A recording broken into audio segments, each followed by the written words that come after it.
बच्चों आज क्या कराना है? बच्चों क्या कराना है बताइए। Good evening sir.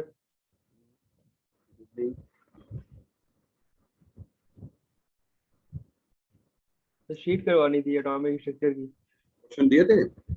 जी सर। अच्छा, डाउट है आप लोगों को?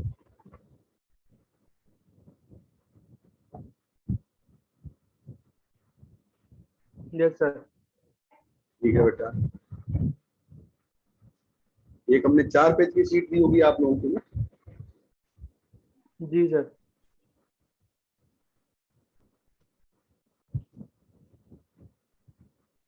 Good evening sir.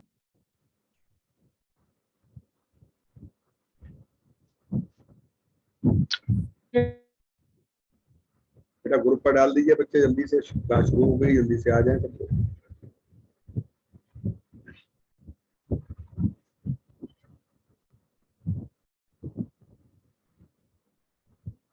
Class started.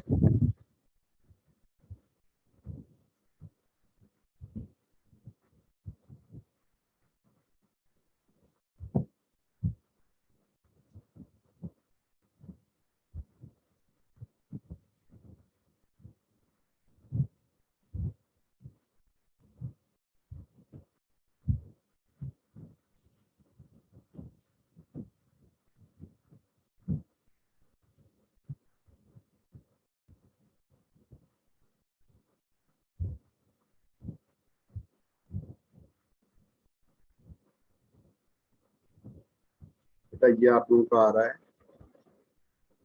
सबसे पहले इस शीट में खत्म करिए सारा काम।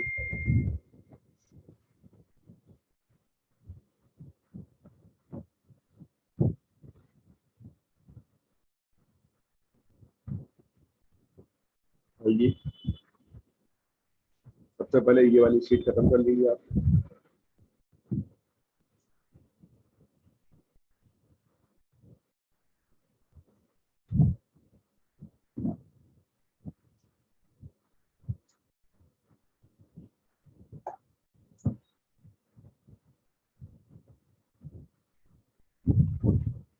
अपने अपने क्वेश्चन नंबर डालते जाइए।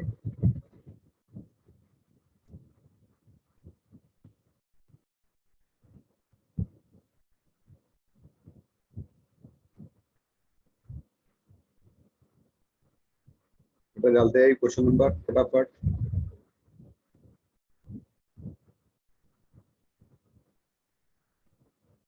नंबर 16 और 45, ठीक है।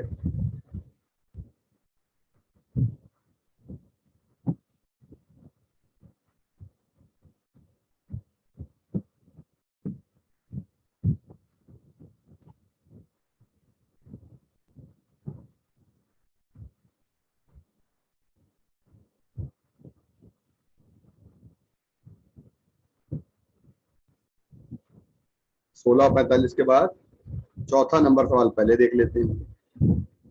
देखो भाई चौथा नंबर सवाल में, अरे भाई चौथा नंबर सवाल तो आपको कंसेप्ट पे है। सीधे जाने वाले अल्फा पार्टिकल्स जो होते हैं वो स्ट्रेट जाते हैं, सबसे ज्यादा संख्या इसी की होती है। ऐसे लगता है मानो एटम हमारे एम्प्टी है एटम, और वापस आने वाले अल्फा पार्टिकल जो होते हैं इनकी संख्या सबसे कम होती है। ये N3 वाले हो गए, और जो किसी एंगल से मुड़ जाते हैं इनकी संख्या N2 हो जाएगी। तो हमारे पास आ जाएगा सबसे ज्यादा संख्या कौन सी हो जाएगी? इसको कहते हैं, इसको कहा जाता है बेटा, ठीक।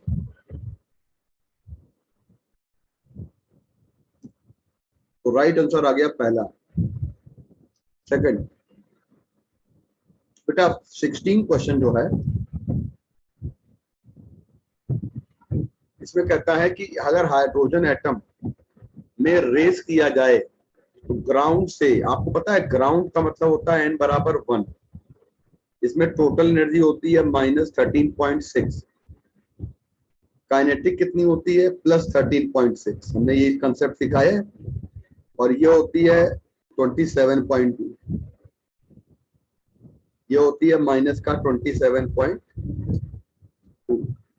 बेटा कहा जाए कि जब मान लीजिएगा हम अगर कहते हैं कि सपोज करिएगा n बराबर इनफाइनाइट पे जा रहे हैं, तो n बराबर इनफाइनाइट पे टोटल एनर्जी जीरो हो जाएगी, काइनेटिक वाली जीरो हो जाएगी और पोटेंशियल वाली जीरो हो जाएगी। हमारे पास क्या आ जाएगा, जब भी हमारा इलेक्ट्रॉन ग्राउंड से ऊपर जाएगा इसी को कहेंगे रेज्ड, और रेज का मतलब हुआ कि काइनेटिक वाली घट रही है,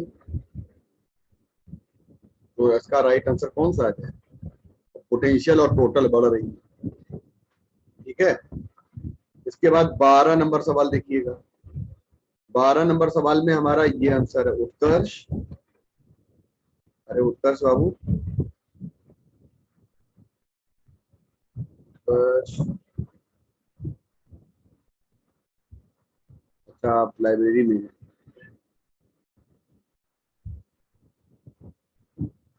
तो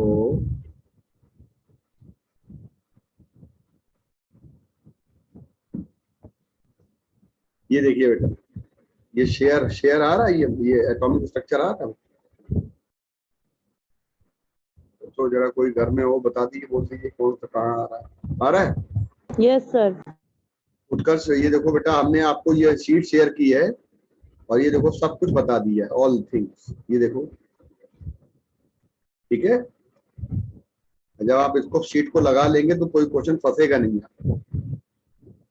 और देखिए कौन सा लगवाया, और देखिए, और देखिए, ये देखिए, ये लीस्ट डिस्टेंस वाला है। तो देखिए बेटा, हमने ये लगवाया लीस्ट डिस्टेंस वाले में, यहाँ पे लगवाया ये, और आपको एक क्वेश्चन मैंने करवाया, देखो इस तरह से ये सारे क्वेश्चन हमने करवा दिए। ये देखिए बच्चों, ये देखिए, दिख रहा है उत्कर्ष बाबू, देखो ये सब दिख रहा है, ये दिख रहा है भाई, यस सर टाइप कर दो, ये सब करवाया हुआ सवाल है। आपका सवाल का आंसर आ जाएगा Z1 Z2। ठीक है, उसमें शायद आप आए नहीं बेटा, Z1 Z2 आ जाएगा।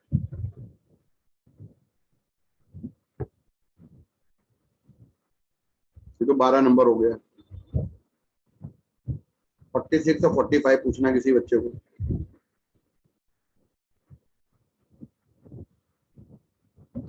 हम्म, 46 तो 45।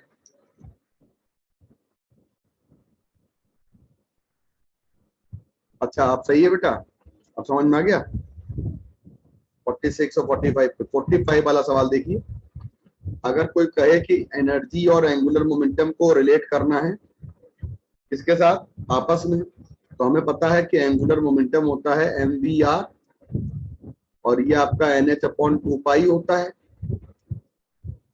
और J हमारा जो हो जाएगा ये हमारा n पे डिपेंड करेगा। ठीक है, इसमें डिपेंड करेगा n पर। और बेटा काइनेटिक एनर्जी जो होती है, एनर्जी हमारी 1/n² पे करती है टोटल एनर्जी। तो दोनों को हम लोग क्या कर दें, मिला दें। जब दोनों को मिला देंगे तो कितना आ जाएगा, n की जगह पे Jn रख दो, तो यहाँ पे आ जाएगा ये वाला, n की जगह पर Jn पुट कर दीजिए। n हमारा रिलेटेड है Jn यानी एंगुलर मोमेंटम से, और एंगुलर मोमेंटम की वैल्यू यहाँ पुट कर देंगे इसकी जगह पे, तो हमारा आंसर आ जाएगा।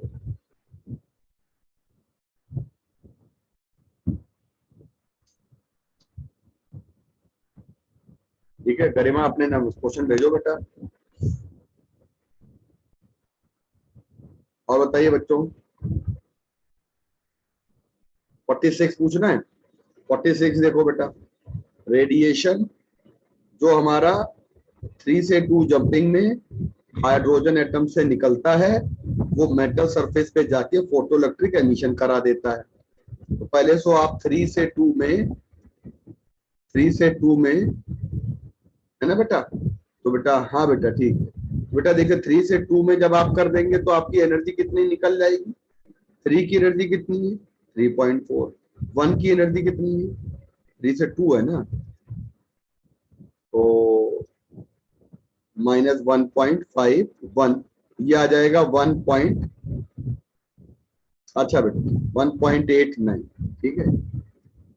तो ये आ जाएगा आपके पास, इतनी एनर्जी निकल रही है हमारी जंपिंग में। अब हमसे क्या कह रहा है बेटा, हमसे क्या कह रहा है, जब these electrons are made to enter in magnetic field. अब ये इलेक्ट्रॉन आपका इतनी एनर्जी वाला फोटोन की एनर्जी है। ये किसकी एनर्जी है बेटा, फोटोन की। और ये फोटोन की एनर्जी किस पे गिरती है बताइए, मेटल के सरफेस पे गिरती है। मेटल के सरफेस का क्या निकलता है, इलेक्ट्रॉन। तो फोटोन की एनर्जी कितनी गिरेगी, इतनी। मेटल के सरफेस का क्या निकलेगा, इलेक्ट्रॉन। ठीक, आप समझना मेरी बात। तो इलेक्ट्रॉन की काइनेटिक एनर्जी कितनी निकालोगे आप, sir H new minus W निकालेंगे। तो जरा एक काम करिए सभी बच्चे, एक काम करिए कि यही इलेक्ट्रॉन हमने इतने मैग्नेटिक फील्ड में चलाया और रेडियस हमारी सर्कुलर ऑर्बिट की इतनी आ गई। सारे बच्चे आर बराबर m v upon q B कर लें और सारे बच्चे एम वी की वैल्यू निकाल दें, क्यू बी आर। और सारे बच्चे एम वी की जगह पे कर ले मोमेंटम की जगह पे 2 मास काइनेटिक एनर्जी। और सारे बच्चे इस वाले फॉर्मूले में सबकी वैल्यू पुट कर दीजिए और काइनेटिक एनर्जी निकाल दीजिए। जब यहाँ की काइनेटिक एनर्जी निकाल दोगे और यहाँ रख दो तो डब्ल्यू आ जाएगा। आप समझ लीजिए कितना बढ़िया सवाल है। काइनेटिक एनर्जी कहाँ से रखोगे, ये वाली, और एच न्यू कहाँ से रखोगे 1.89 माइनस डब्ल्यू क्या करना है, निकालना है। बोलो बच्चे, ट्रैक क्लियर हो गया बच्चों। सबसे पहले क्या करेंगे, ये निकालेंगे फोटोन की एनर्जी जंपिंग में, और फिर क्या करेंगे, फिर हम निकालेंगे रेडियस वाले फॉर्मूले से काइनेटिक एनर्जी इलेक्ट्रॉन की, और फिर क्या करेंगे, और फिर हम करेंगे बेटा यहाँ पे इसको पुट करेंगे तो डब्ल्यू आ जाएगा, आंसर इसका सेकंड आ जाएगा। लगाओ भैया सब लोग।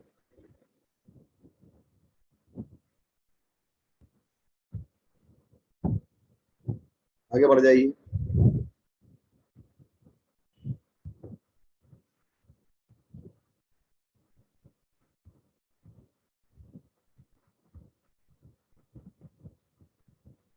आगे बढ़ जाइए बेटा, और बताइए सवाल। इस शीट के सारे सवाल 23 नंबर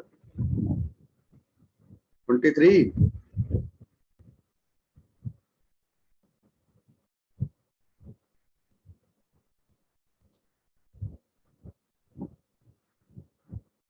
वाला देखो बेटा, 23 वाले सवाल में मैं आप लोगों से एक बात कहूंगा कि जब इलेक्ट्रॉन को हम लोग N1 से N2 में जंप कराते हैं तो N1 और N2 की कोई ना कोई वैल्यू तो होगी ना। हो सकता है N1 बड़ा हो सकता है N2 बड़ा हो, क्योंकि इसमें N1 छोटा दिया है, बड़ा दिया, सभी में N1 बड़ा दिया है। सभी में जब N1 बड़ा दिया है इसका मतलब N1 बड़ी ऑर्बिट होनी चाहिए। लेकिन एक बात यहाँ पे और क्लियर कर लीजिए, टाइम पीरियड इनिशियल ऑर्बिट का 8 टाइम्स है final orbit. Time period initial orbit का, टाइम पीरियड इनिशियल ऑर्बिट का, टाइम पीरियड हमारा इनिशियल ऑर्बिट का 8 टाइम्स है फाइनल वाले, समझना। तो इनिशियल ऑर्बिट का जो टाइम पीरियड है, यानी कि हमारा ये न्यूक्लियस है और ये वाली ऑर्बिट है आपकी N1 और ये वाली है N2।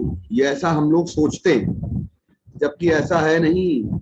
N1 यहाँ पे ये वाली है क्योंकि ये ऑर्बिट बड़ी होगी, और N2 यहाँ पे ये वाली है, समझ रहे हैं। और टाइम पीरियड का बेटा फॉर्मूला होता है T directly proportional to NQ, और T1 अपॉन T2 कितना आ जाएगा, ये आ जाएगा N1 अपॉन N2 का होल क्यूब आ जाएगा। तो बेटा आपके पास T1 अपॉन T2 कितना आ जाएगा, ये आ जाएगा N1 अपॉन N2 का होल क्यूब।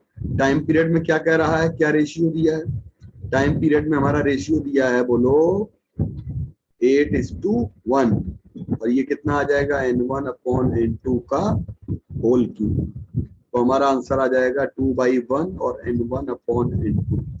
कोई ऑप्शन आ रहा है जिसमें हमारा N1 और N2 का, ठीक है। तो हमारे पास ये पहला वाला ऑप्शन आ जाएगा और चौथा वाला आ जाएगा। चलिए हम आपको आंसर बता देते हैं सारे।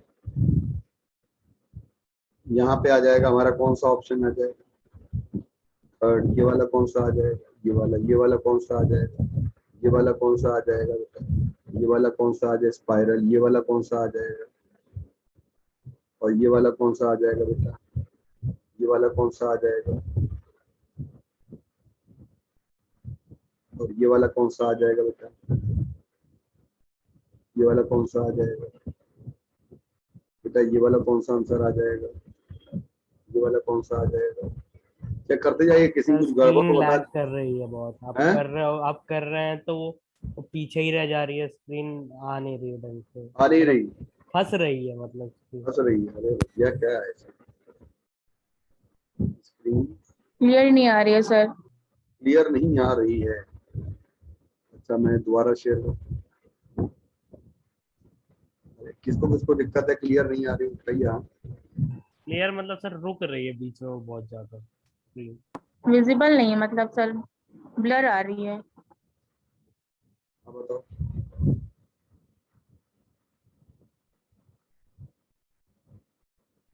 अब बताइए,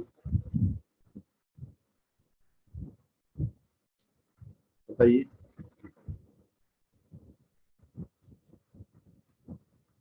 ये सर अब ठीक है। ठीक है, कोई बताए 26 का आंसर लगाया, 26 का किसी ने, 26 लगाया बेटा, तो फोर्थ आ रहा था। 25 का देखो सेकंड आ रहा है, 26 का प्रियमदा पहला आ रहा है, प्रियमदा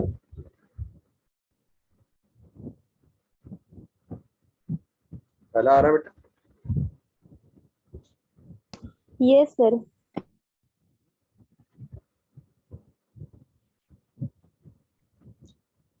और बच्चे बताएं, एक इलेक्ट्रॉन हाइड्रोजन एटम में जंप करता है फर्स्ट एक्साइटेड से ग्राउंड में, तो फोटोन निकालता है 10.2 का। ये फोटोन हमने गिरा दिया फोटो सेंसिटिव मटेरियल पे, फॉर्मूला लगा दिया वो स्टॉपिंग पोटेंशियल वाला H nu माइनस W, और ये आ जाएगा 3.57 इलेक्ट्रॉन वोल्ट। मैंने V की वैल्यू पुट कर दी, भाई ये वोल्टेज है और इसको इलेक्ट्रॉन वोल्ट में करेंगे तो E आ जाएगा, और फोटोन की एनर्जी आ जाएगी 10.2, माइनस कितना आ जाएगा W, तो W की वैल्यू निकालेंगे तो ये आ जाएगा 10.2 माइनस आ जाएगा 3.57। अब बेटा कितना आ रहा है, माइनस करो, 6.63 आ रहा है। 0.63। अब आप देखो इसमें क्या करोगे, आप इसको एच न्यू नॉट कर दीजिए W की जगह पे, और 6.63 कर दीजिए, और 1.6 10 की पावर माइनस 19 कर दीजिए।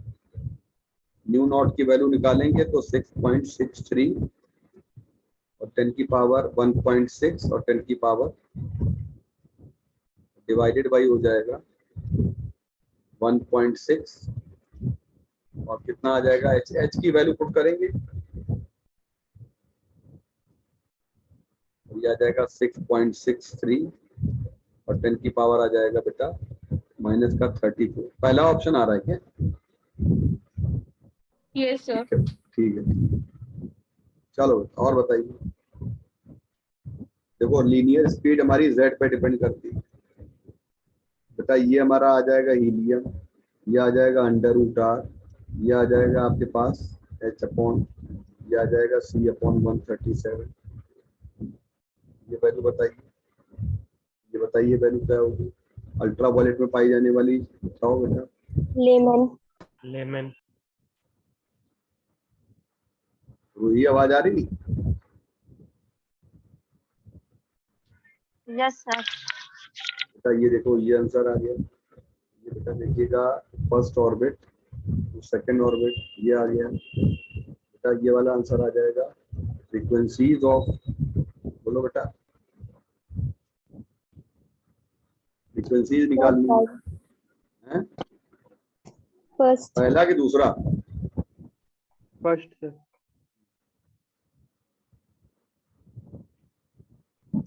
न्यू होता है RC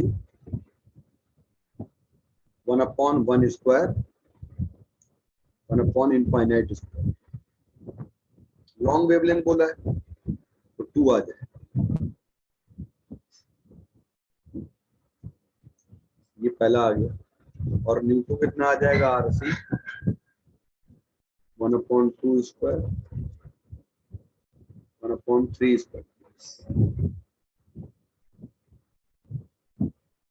सॉल्व कर लीजिए, तो ये आ जाएगा ऊपर 3/4 और 27, पहला आंसर। इसका आंसर आ जाएगा बेटा, बताओ।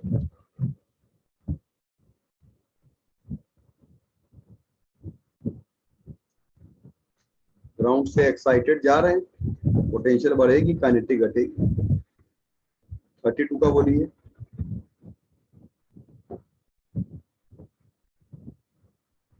का बोलिए बेटा।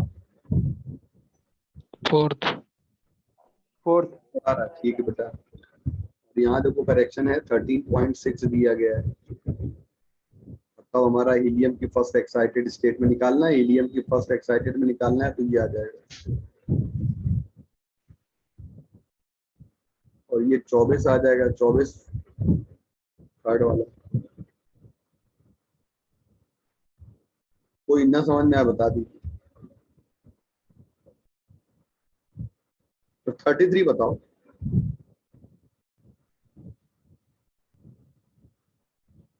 बताइए बेटा।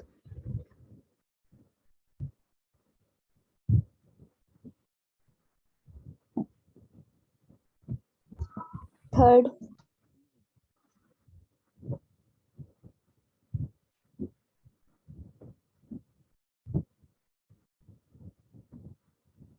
ये आ जाएगा और ये आ जाएगा 7। ये आ जाएगा। गड़बड़ हो बता देना, चेक करते हैं ना।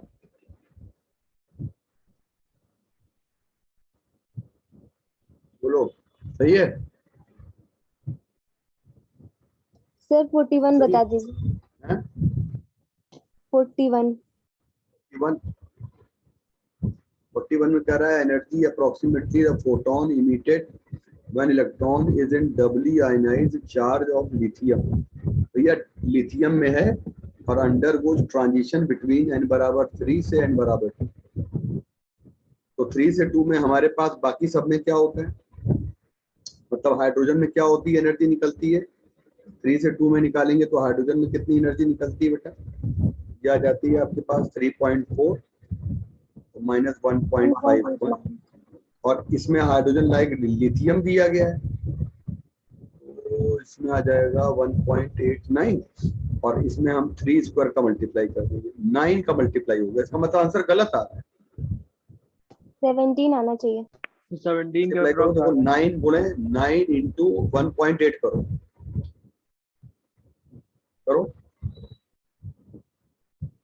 मेरे प्यारे बच्चों, करो जल्दी से। 17 के करीब में कुछ आएगा सर। आ गया 17, तो आंसर गलत है। ठीक, और बेटा अब बताइए, इसका बताइए आंसर।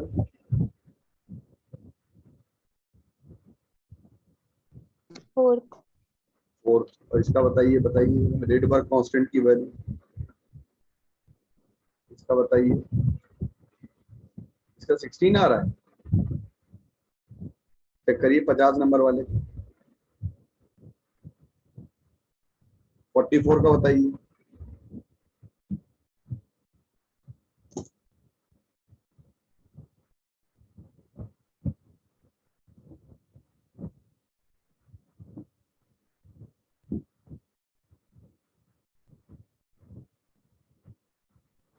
फोर्टी फोर बताइए।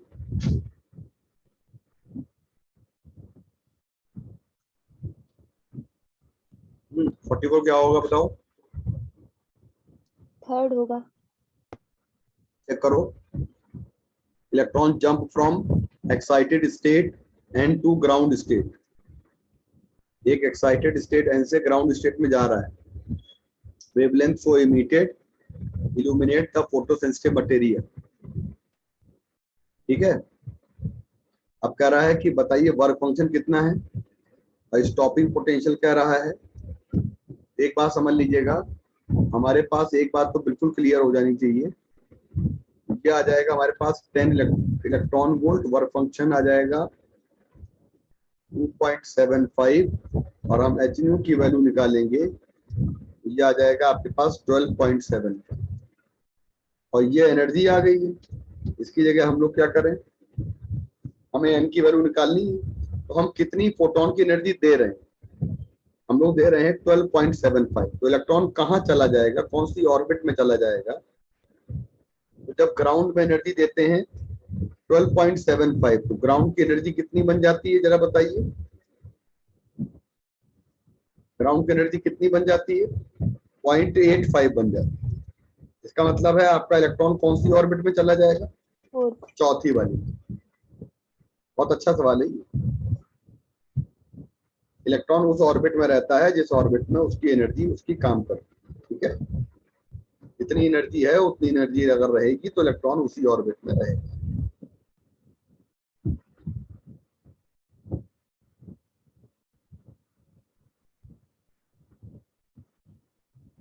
और बताइए बच्चों, अच्छा 50 वाले का आंसर बताइए जल्दी से। थर्ड। थर्ड, बिल्कुल सही। थर्ड आ रहा है। ठीक, हाँ। और 49 का आ गया, बताओ 48 का बताइए, 48 और 47।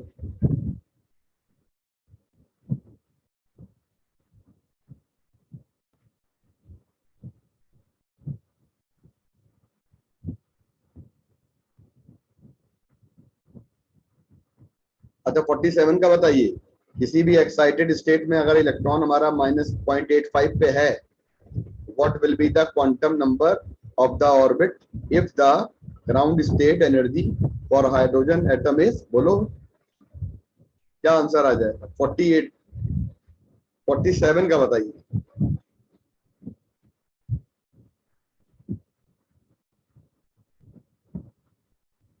Energy of N excited hydrogen दिया है माइनस इतनी, what will be the quantum number of the orbit if the ground state energy of electron is, first. बेटा यही कह रहा है, दूसरी लाइन तो गड़बड़ कह रहा है, पता नहीं क्या कहना चाहता है दूसरी लाइन में। हमारा Yes, आंसर sir. फिर पहले ही लगाना पड़ेगा, दूसरी लाइन उतनी क्लियर नहीं हो रही ना बच्चों। Yes, sir. क्वेश्चन नंबर आ जाइए 48 का आंसर। थर्ड। ठीक है, फर्स्ट आ रहा है ना, 48 का थर्ड। थर्ड आ रहा है, हाँ 10 की सर, पावर 5 रहेगा बेटा, सेंटीमीटर में है ना सर। तो 10 की पावर 7 आ जाएगा, तो आ जाएगा आर न्यू आर सी 10 की, और ये आ जाएगा 1 और जंपिंग हो रही है 2 स्क्वायर 1/4 स्क्वायर हो गई। बताइए न्यू इक्वल टू क्या हो जाएगा, 10 की पावर आ जाएगा 7, बोलो 7 वाला ठीक हो गया। Yes sir. और बेटा आपका 3 इंटू आ जाएगा, स्पीड ऑफ लाइट आ जाएगी 3 इंटू 10 की पावर 8 आ जाएगी, और ये आ जाएगा 3/16, ये आ जाएगा 9/16 और 10 की पावर 15 आ जाएगा। सही आंसर है। चलो बेटा, सारे सवाल हो गए,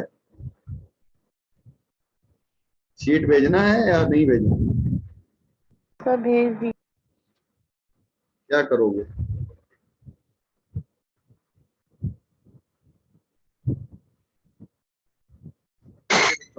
और बताइए,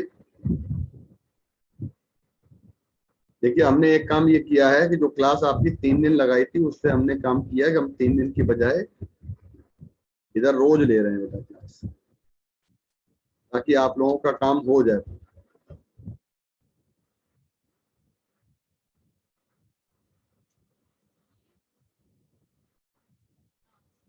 आगे बढ़ जाए बेटा,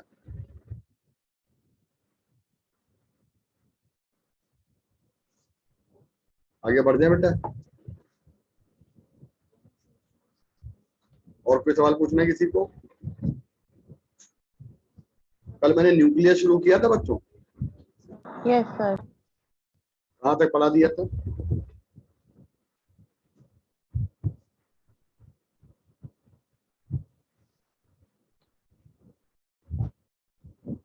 शीट बेटा सेंड कर देंगे।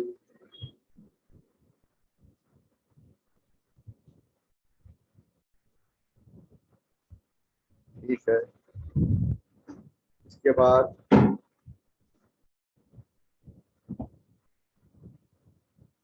कल कोई टेस्ट है आप लोगों का क्या?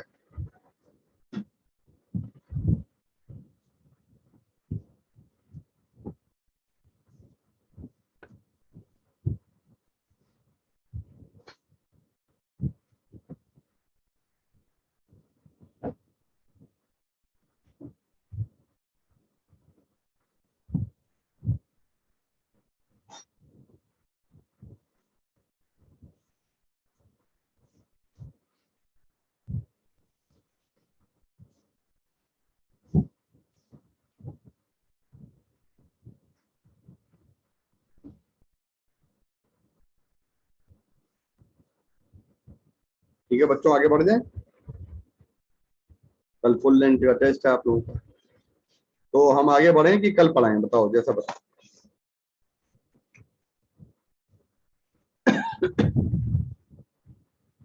ये बता दीजिए।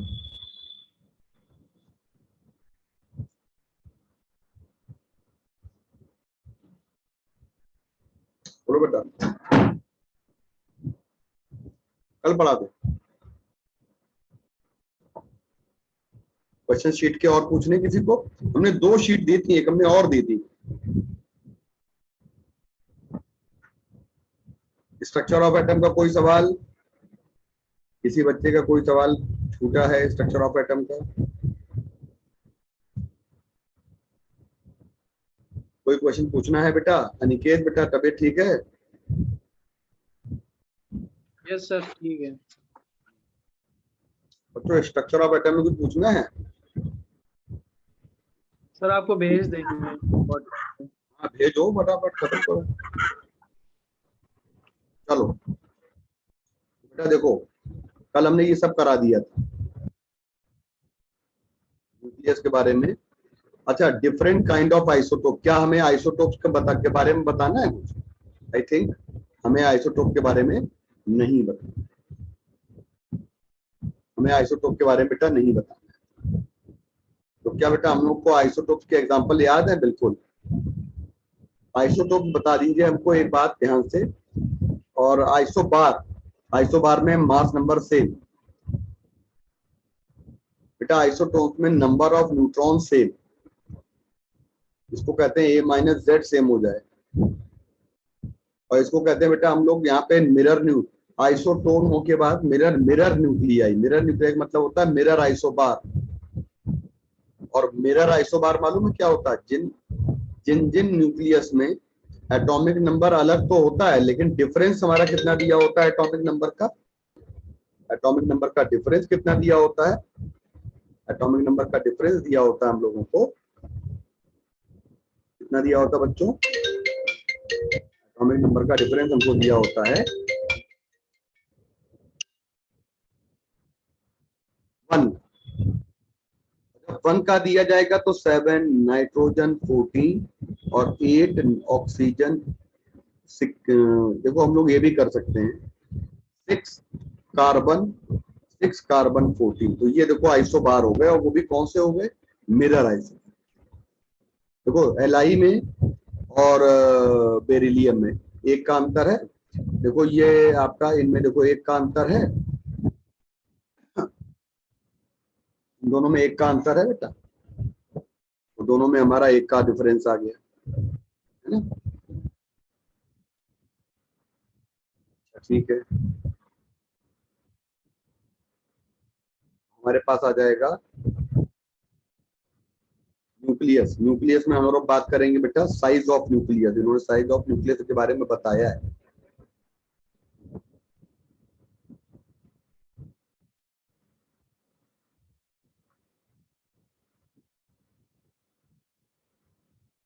देखो बेटा सारे बच्चे ध्यान से सुनिएगा, बस 1 मिनट होल्ड करो।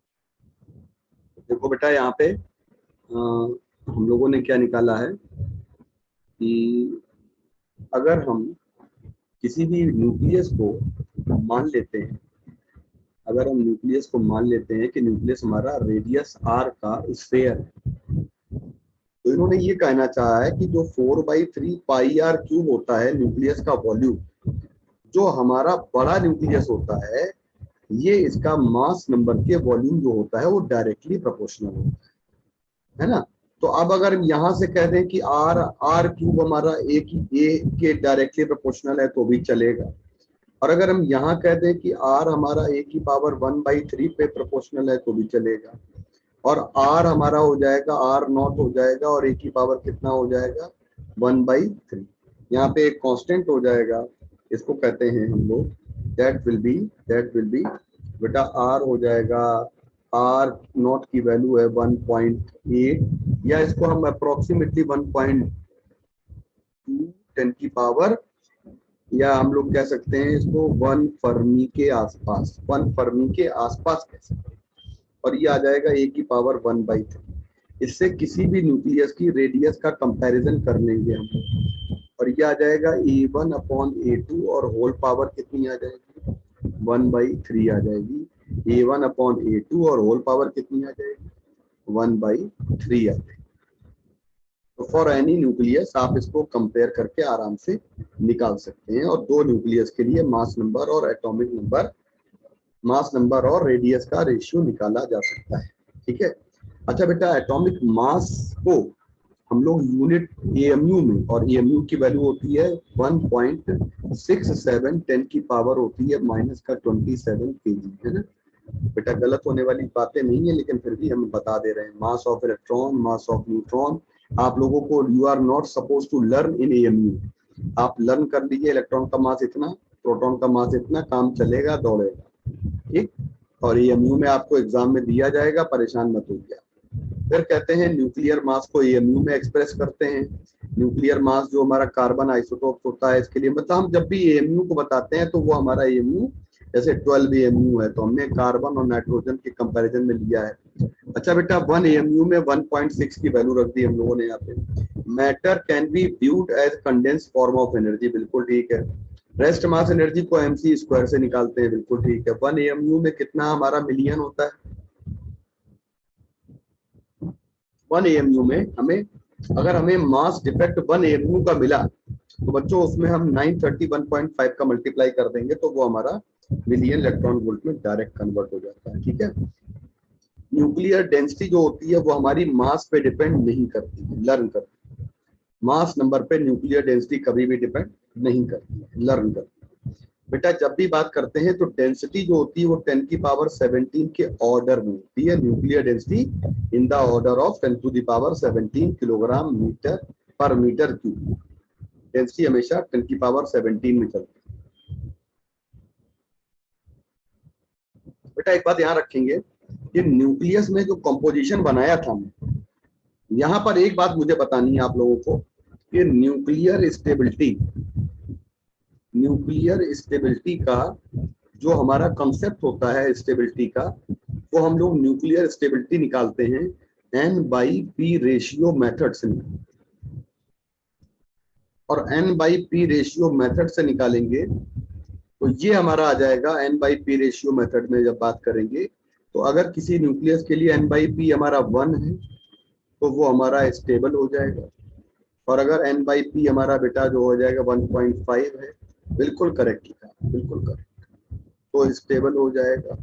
और अगर N/P हमारा जो है वो 1.5 से कम है, सॉरी ज्यादा है, तो बेटा हमारा ये जो है अनस्टेबल है। तो अगर एक क्वेश्चन पूछा जाता है कि आपसे P को कह दिया जाता है Z, मतलब ज्यादातर हम लोग किताबों में P को Z लिख देते हैं, और P को Z कर देते हैं तो कह देते हैं N/Z। इसका रेशियो अगर हमारा 1 से बड़ा है और 1 के बराबर है तो ये स्टेबिलिटी के लिए होता है, हम लोग इसको स्टेबल मानते हैं।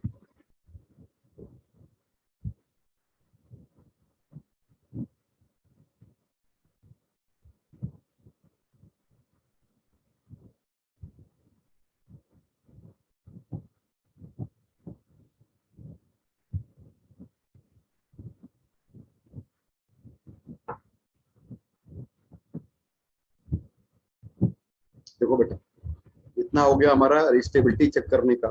और स्टेबिलिटी चेक करने के बाद अगर हम बात करें कि हमारे न्यूक्लियस स्टेबल होने का रीजन क्या है, तो न्यूक्लियस के स्टेबल होने का रीजन होता है कि न्यूक्लियस फोर्स जो होता है, जो हमारा एक फोर्स काम करता है, हमारा जो फोर्स होता है बिटवीन टू न्यूक्लियन, हम लोग का जो न्यूक्लियन को बांधे रखने वाला जो फोर्स होता है, ये फोर्स चार्ज इंडिपेंडेंट होता है, ये फोर्स शॉर्ट रेंज होता है, ये फोर्स न्यूक्लियस के अंदर काम करता है, ये फोर्स आपका चार्ज इंडिपेंडेंट है और ये नॉन सेंट्रल फोर्स कहलाता है और डिस्टेंस के ऊपर डिपेंड करने वाला फोर्स नहीं।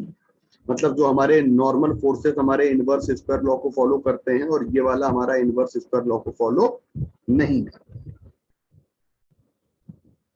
अगली बेटा बात करेंगे तो जो फोर्स हमारा इनवर्स स्क्वायर लॉ को फॉलो नहीं करता है, वो हमारा जो फोर्स है वो हमारा कौन सा फोर्स है, न्यूक्लियर से जो डिस्टेंस इंडिपेंडेंट होता है।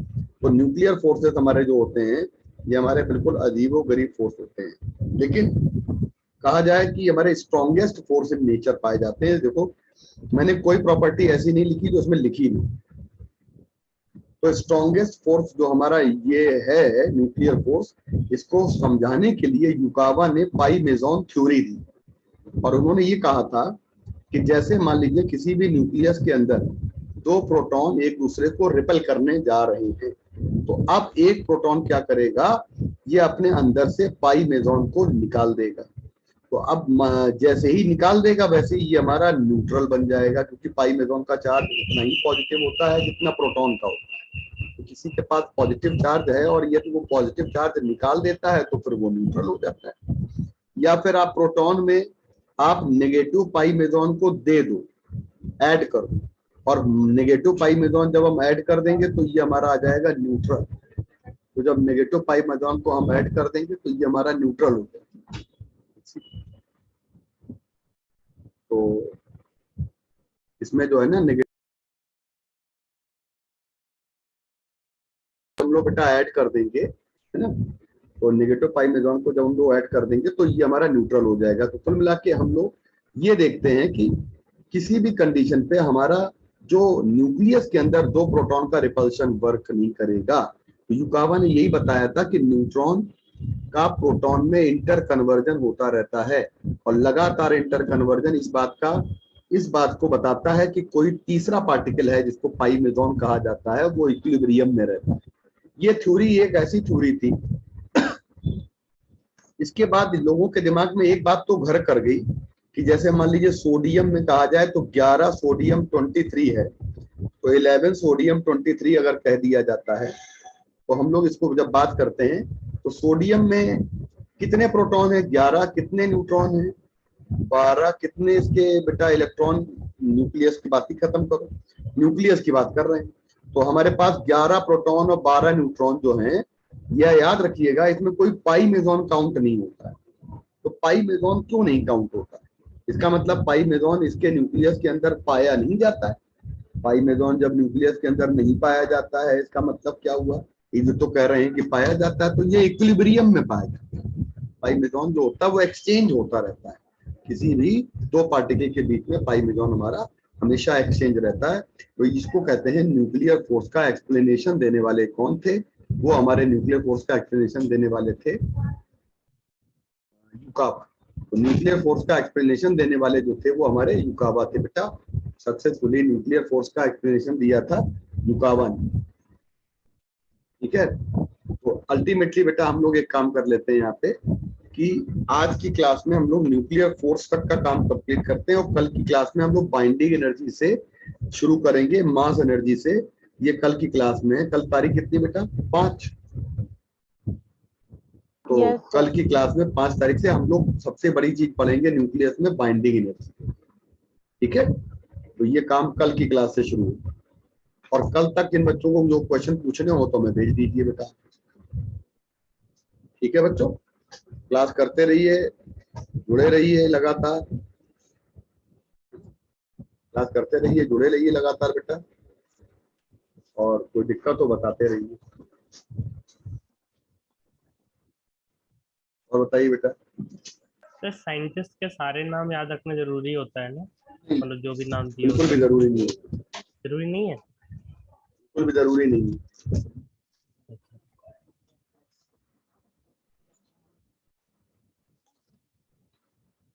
है ना? बिल्कुल भी जरूरी नहीं है। ठीक है? और बताइए। सर फिजिक्स के लिए इस वक्त सर एसएल और ये जो आप शीट भेजते हैं वो इनफ रहेगा ना, और फिजिक्स के जो लिए रैपिड बेटा, फायर के क्वेश्चन है। तो यहाँ पे बात करें तो फिजिक्स में हम लोग जी सर। इसका ध्यान रखिएगा, इससे ज्यादा अब आपके पास इतना स्टडी मटेरियल आ चुका है, इतना आपके पास पेपर आ चुके हैं, ज्यादा नहीं करना। Okay sir. सबसे क्या है कि लोगों के पास जो है ना पेपर का कंटेंट जो है बहुत ज्यादा, पास न्यूलाइट के इतने सारे पेपर हैं, उनको अगर आप लगाएंगे, न्यूलाइट के जो टेस्ट पेपर हैं उसको रिवाइज करें, बहुत सारे सवाल होते हैं ना।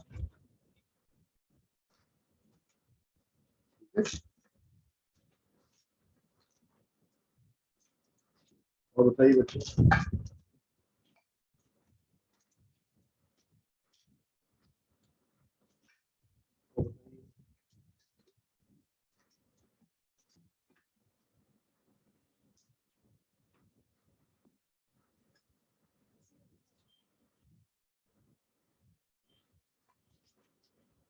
सर क्लास ओवर हो गई है। बेटा आप जा सकते हैं आप। Thank you sir.